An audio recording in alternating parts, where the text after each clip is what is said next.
Um dia após a tempestade do Beira-Rio. Aquilo que aconteceu, como eu disse no vídeo, no pós-jogo, que nem os secadores esperavam. Nem os secadores esperavam, quanto mais os santistas. E quanto mais os torcedores do Inter já imaginavam que um dia, dentro do Beira-Rio, eles pudessem ver o que eles viram ontem.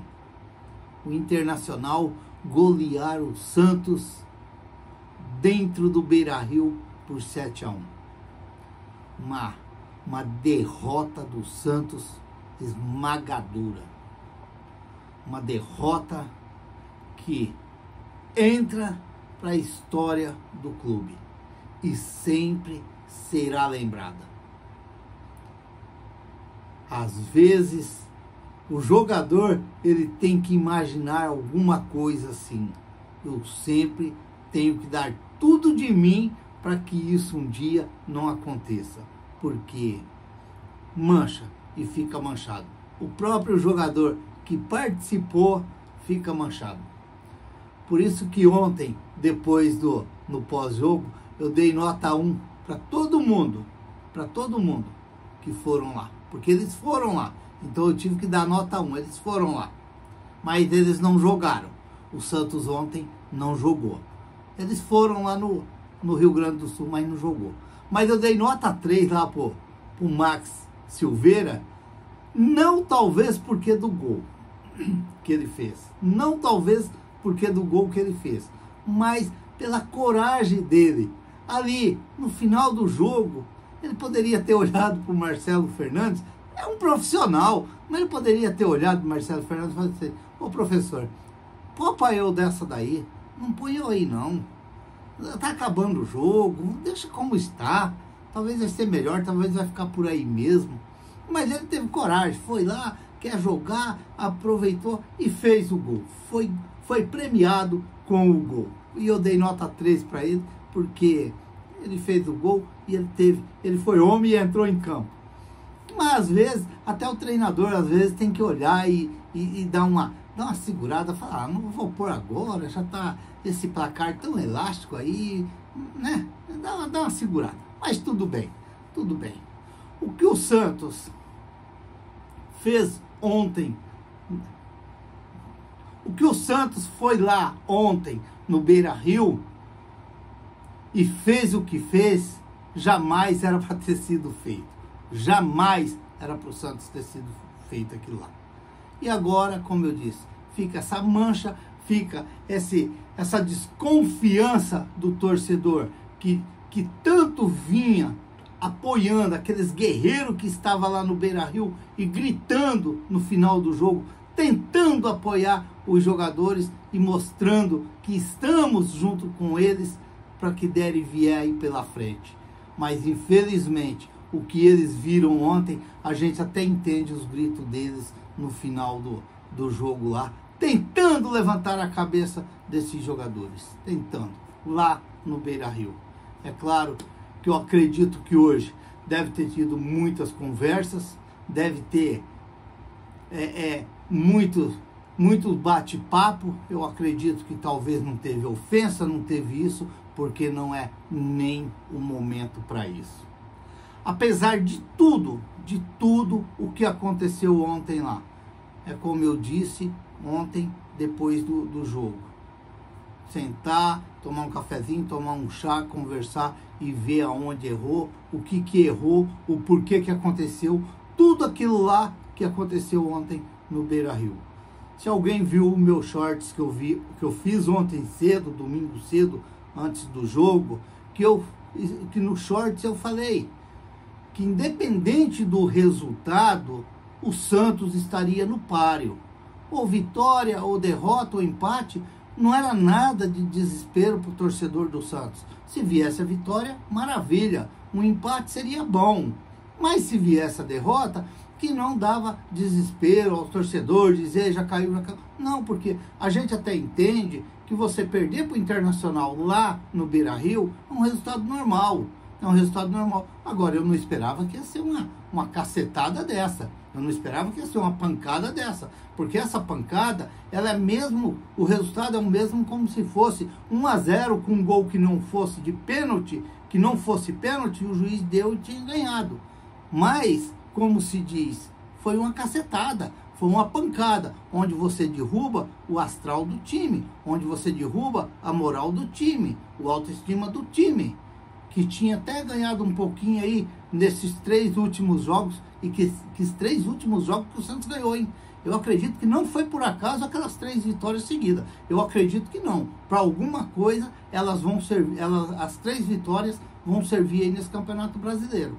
Mas, para aquele time que veio ganhando, ganhou os 3, jogou contra o Bragantino, teve a derrota para o Bragantino, mas como todos aqui, a gente achando que fez um bom jogo, eu particularmente achei que o Santos fez um bom jogo contra o Bragantino, mesmo eu achando que o Marcelo Fernandes errou no momento, não pelos jogadores que ele pôs em campo, mas pelo momento que ele fez aquelas substituições no intervalo. Ali não era para ele ter feito as substituições, era para ter esperado começar, porque o Santos tinha terminado bem no primeiro tempo, tinha feito um bom jogo. Agora, ontem, para mim, depois de tudo acontecido, é tudo mais fácil a gente falar. Mas eu falo porque eu já tinha falado aqui no vídeo. Para mim, eu não teria entrado com o Dodi, eu não teria entrado com o Furt. Eu tinha entrado com o Max e tinha entrado com o Rodrigo Fernandes no meio campo. Esse era o meu time para entrar ontem contra o Internacional. Porque o Santos ontem, apesar da zaga aceitar tudo, mas o meio de campo do Santos praticamente não existia ontem.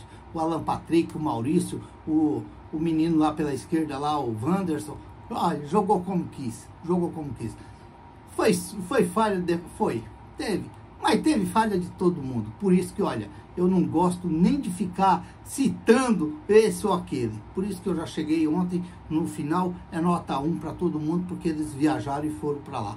E já levaram na viagem, do pacote, já levou um gol junto. Porque já chegou lá, já iniciou o jogo perdendo. Então, Curitiba, na Vila Belmiro. Aí você já começa a ver um para lá, outro para cá. Eu acredito que o Marcelo Fernandes ouviu muitas conversas. Tem que pôr o Fute com o Marcos Leonardo. Eu acredito que o Marcelo, às vezes, ele foi um pouco nesse barulho. Talvez ele foi um pouco nesse barulho. Eu achava que nesse jogo aí, o Santos tinha que ter um banco forte para o segundo tempo, porque eu disse que ia ser um jogo duro, um jogo difícil, que ia precisar das 5 substituições. Ia precisar. Mas ontem, quando estava 2-0, eu ia falar ontem também no pós-jogo, mas não quero que os vídeos fiquem muito estendidos.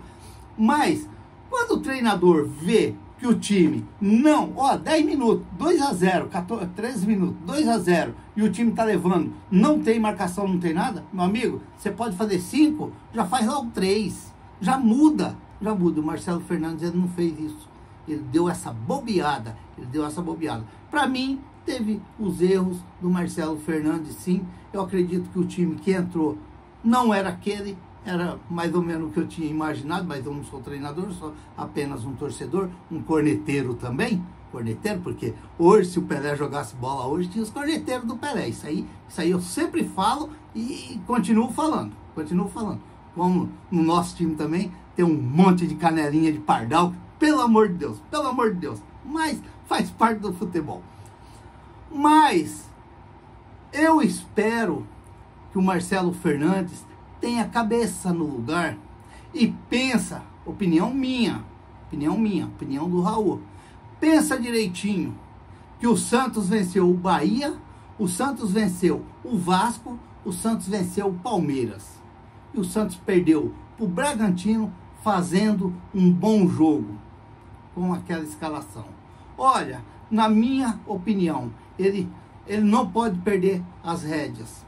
Ele não pode perder. Sabe quando você monta no cavalão bravo lá e você tem que estar firme na rédea? Você não pode perder, senão ele vai.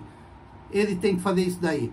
Para mim, se eu sou Marcelo Fernandes no momento, no jogo contra o Curitiba, eu não mexeria no time, eu não mexeria no esquema do time. Eu simplesmente voltaria Soteldo, voltaria João Paulo e voltaria Jean Lucas. E fazia o mesmo padrão de jogo que ele fez contra Bahia, Vasco, Palmeiras e Bragantino. E esquece o que aconteceu, essa tempestade no Beira-Rio de ontem. Esquece de momento. Mas a marca vai ficar. Essa daí já está na história. Essa aí está na história. Mas esquece o que aconteceu. Porque temos que pensar em fazer esse Santos fugir da zona do rebaixamento. Não vai adiantar ele querer mudar isso, mudar aquilo, mudar esquema. Não vai adiantar. Portanto, Marcelo Fernandes, preste atenção. Não mexa no esquema do Santos. Faça o Santos jogar como jogou Bahia, Vasco, Palmeiras e até mesmo com o Bragantino. Mas não faça o Santos jogar como jogou contra o Internacional. Aí não. Não mexa no time, porque senão você vai perder o controle do cabresto do cavalo. E aí vai ficar ruim. Não só para você, vai ficar ruim para todos nós que somos santistas. Temos que acreditar sim. Temos que acreditar sim. O Santos tem condições sim. Talvez já no jogo contra o Curitiba sair sim da zona de rebaixamento. Temos que acreditar. Não podemos baixar a cabeça. Temos que olhar para frente e imaginar. O Santos tem jogos difíceis? Claro que tem. Mas pega a tabela e você vê jogos dos outros times. Times que vão se cruzar um com o outro. Que vão perder ponto um para o outro. Portanto, o Santos tem condições, sim, de sair fora dessa zona de rebaixamento, sim. Mas temos que acreditar, erguer a cabeça e pensar positivo. É isso que o santista tem que fazer. E principalmente os jogadores do Santos, principalmente a comissão técnica do Santos, que tem que chegar, reunir e falar, nada está perdido, nada está perdido.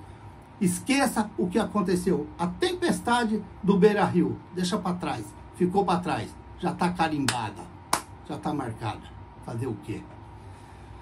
Se inscreva no canal, deixa seu like, faça seus comentários, ative o sininho para receber as notificações. Eu tive que responder até os adversários agora há pouco. Mas faz parte do futebol. Deixa eles ir comentando e eu vou respondendo. Eles vão falando e eu vou respondendo. Numa boa, numa boa. Teve um que falou que ganhou não sei quem. Eu falei assim, dá dois parabéns, vocês ganhou do maior de todos. Ficam todos com Deus, até o próximo vídeo, se Deus quiser.